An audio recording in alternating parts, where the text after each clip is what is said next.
പ്രണയിച്ച ഒരു മലപ്പുറംകാരി നമുക്ക് പരിചയപ്പെടാം. ഏകാന്ത ജീവിതത്തിനിടയിൽ ആനന്ദം കണ്ടെത്താൻ ആരംഭിച്ചതാണ് പൂച്ച വളർത്തൽ. ഇന്ന് സൈറ ബാനുവിന് വരുമാന മാർഗം കൂടിയാണ് ഈ പൂച്ച വളർത്തൽ. തിരൂരിലെ ഇവരുടെ പൂച്ചകളെ അന്വേഷിച്ച് രാജ്യത്തിന്റെ വിവിധ കോണുകളിൽ നിന്ന് ആളുകൾ എത്തിക്കൊണ്ടേയിരിക്കുന്നു. ഒരു പൂച്ച എക്സ്പോർട്ടിംഗ് സ്ഥാപനമായി വളർന്നുകൊണ്ടേയിരിക്കുന്നു.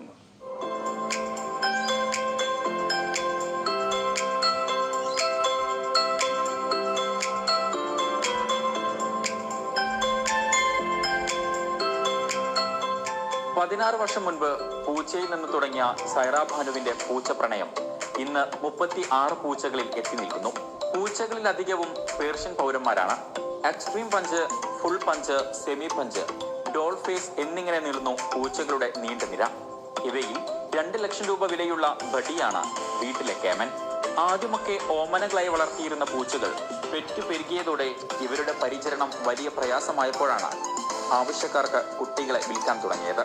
ഒരുപാട് എണ്ണം കൂടിയപ്പോ എല്ലാം കൂടെ മെയിൻ്റനൻസ് എന്നെ കൊണ്ട് കഴിയില്ല. അതുകൊണ്ട് കൊടുക്കുന്നേ ഉള്ളൂ. എല്ലാം നോക്കാൻ കഴിയുകയാണെങ്കിൽ ഞാൻ ഇവിടെ തന്നെ നിർത്തും. ഒരാളെയും കൊടുക്കാൻ എനിക്ക് ഇഷ്ടമല്ല. കൊടുക്കുമ്പോൾ സങ്കടമാണ്.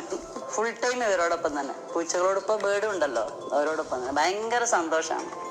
ഇന്ത്യയുടെ വിവിധ ഭാഗത്തു നിന്നും സൈറ ബാനുവിന്റെ വീട്ടിലെ പൂച്ചയെ തേടി ആളുകൾ എത്തുന്നുണ്ട്. വീടിന്റെ നടുമുറ്റത്താണ് പൂച്ചക്കുട്ടികളുടെ വിഹാര കേന്ദ്രം.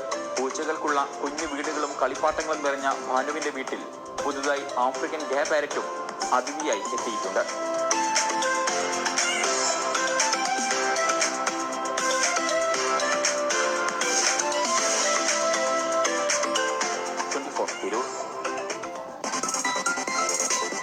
പ്രണയിച്ച ഒരു മലപ്പുറംകാരി നമുക്ക് പരിചയപ്പെടാം. ഏകാന്ത ജീവിതത്തിനിടയിൽ ആനന്ദം കണ്ടെത്താൻ ആരംഭിച്ചതാണ് പൂച്ച വളർത്തൽ. ഇന്ന് സൈറ ബാനുവിന് വരുമാന മാർഗം കൂടിയാണ് ഈ പൂച്ച വളർത്തൽ. തിരൂരിലെ ഇവരുടെ പൂച്ചകളെ അന്വേഷിച്ച് രാജ്യത്തിന്റെ വിവിധ കോണുകളിൽ നിന്ന് ആളുകൾ എത്തിക്കൊണ്ടേയിരിക്കുന്നു. ഒരു പൂച്ച എക്സ്പോർട്ടിംഗ് സ്ഥാപനമായി വളർന്നുകൊണ്ടേയിരിക്കുന്നു.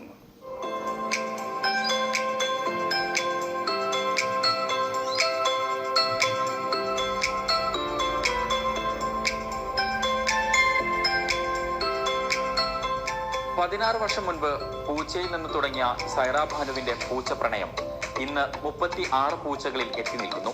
പൂച്ചകളിൽ അധികവും പേർഷ്യൻ പൗരന്മാരാണ്.